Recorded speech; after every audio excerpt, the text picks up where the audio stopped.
Second SLST 11-12 cut off কত যেতে পারে? 14ই সেপ্টেম্বর এক্সাম হয়ে গেল।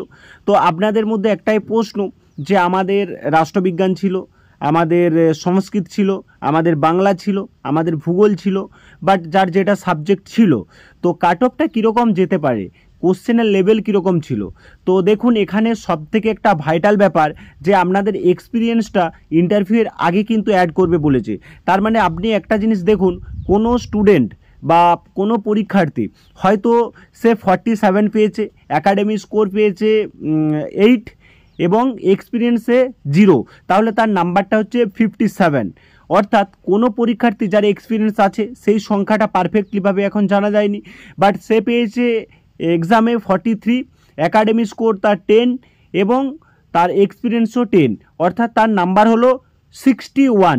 তার মানে সে পরীক্ষাতে কম নাম্বার পেয়ে হয়তো সে এগিয়ে গেল। তো সেকেন্ড এসএলএসটির কাট অফের ভিডিও আমি আমার চ্যানেলে দুপুর 12টায় প্রোভাইড করব, আপনারা প্রত্যেকেই দেখতে থাকুন এবং আপনাদের কত নাম্বার আছে অবশ্যই কমেন্ট করুন।